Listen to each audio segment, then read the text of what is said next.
Hey, what's up, you guys? I wanted to do a video on my three main tips for doing Walmart Spark. I've been doing just Spark videos lately because that's all I can do here in the smaller city, Longview, Washington.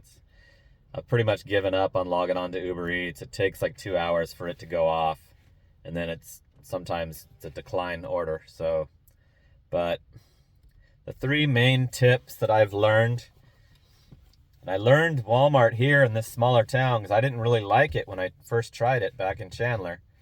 I didn't like waiting for the pickup, and it seemed like that would cost you to, not make as much money. But I was more intimidated by the big shopping orders back then, and I've learned some stuff on how to get those done faster. So my first tip is that you do need to pull up to the Walmart, even if you live close to it. You need to be, if you want to work out of a specific Walmart store, you need to pull up and wait during the order rollouts and the whole time if you're willing to do the shopping orders too. So that's the first main tip, is that yes, you do have to pull up and wait at somewhere in the Walmart parking lot closest to the building. My Wi-Fi logs into Walmart's Wi-Fi, so I know I'm pretty close if that's working and I'm connected to the Walmart's Wi-Fi. So that helps you with getting more orders out of that store that you want to work out of, which I'm going to want to do back home in Chandler because I like to stay near my house. The closest to my house, the better.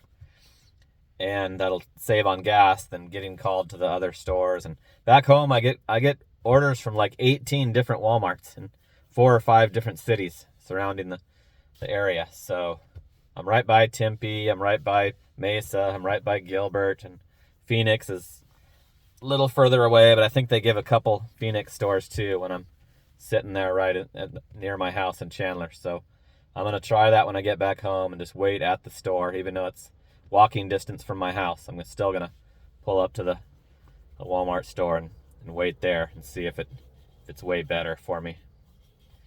Okay, and here's another tip that I just discovered the other day. I pulled up to start the workday about 7:10, and Subaru girl pulled right up next to me, and we were talking about they just changed where we pick up the orders. It was on the side of the building. Now it's in the middle of the parking lot where the customers park too, which was, in my opinion, a very stupid decision by this Walmart to change the pickup spot when it was completely out of the way and on the side of the store before. But I don't know what reason they had to do that. But anyway, I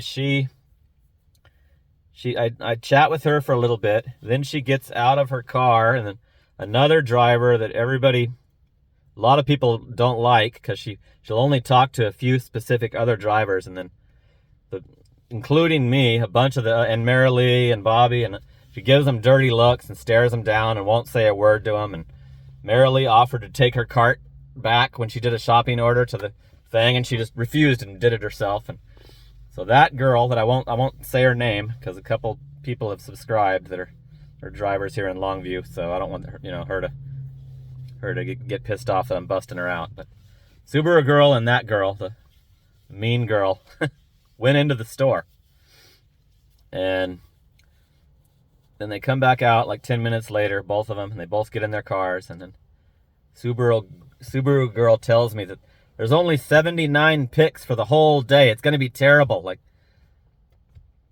And I've been told that before during this out-of-town trip up here doing Spark, and I've just quit when I heard that. But I had no other option. I didn't want to go right back home. It was just the 7 a.m. And I said 79 orders, that's not bad. And she said, no, 79 items. There's only 79 items for the whole day's deliveries.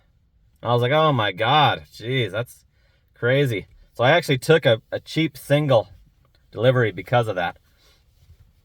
But it was total bullshit. It was a complete lie. She said that she goes in there and somehow she can tell by looking at one of the Walmart workers' carts with all the totes on them, one of the people that are pulling those orders that we deliver. She said she can tell by looking at the stickers on there how many how big the day order is, and that sometimes the workers tell her. But it was a huge lie, because I delivered more than 79 items, way more than 79 items that day. I worked all the way till like 3:30, which is like a full day for me here during my out of town time. And I saw multiple other confirmed Spark drivers that weren't a regular customer pulling up, and talking to him next to me in the pickup area, and it was a normal, decent day of Walmart. So tip number 2 is don't believe, especially another driver. Don't believe them if they tell you it's gonna suck, and they possibly are trying to get you to switch to another platform or just quit and leave so that they can have a better day. So we shouldn't believe anything we're told these days, right? In general, just question everything. And then the third tip is learn the section numbers at the top of the aisles, and sometimes they're the bottom of an aisle if the aisle doesn't have like a top part, and the modular numbers that are on the little right by the price, in the corner of the little price thing that's stuck on the aisle there. And I did a video showing that, but it only got like 400 views. I think it was Spark in Longview, Washington, 3 or 4 videos ago, but I'll probably have to do another one showing the section number and the modular, because nobody watched that video that I showed it. So, but once I learned that, I started kicking ass at the shoppings, and I accept way bigger shopping orders that pay way bigger, which massively increases my dollar a mile, my profit. It's not, you're not kicking total ass on the dollar an hour on those if it takes you a long time, but learning those section numbers and the modular numbers are huge for kicking ass on especially the bigger shopping orders. And I did a $10 a mile order yesterday. It was 20 and change for 0.9 miles on a shopping, and it was only like 13 items. It was quick. So that's it. That's the 3 tips. You probably do have to pull up to the store and wait at the store you want to work out of. Don't believe anybody giving you any advice on how good or bad of a day it's going to be. And learn your section numbers and your modular numbers that shows on your app. It's telling you exactly where the item is.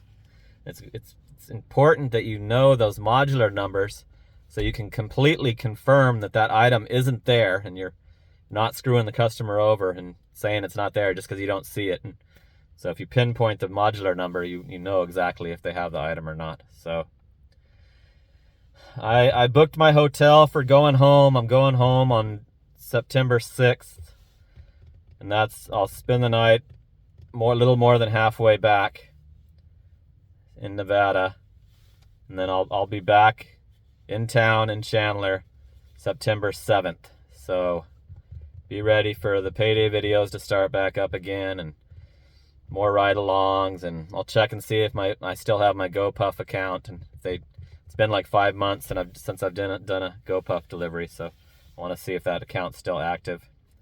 But anyway, hope this is helpful, and we'll talk soon. We'll check in with you later.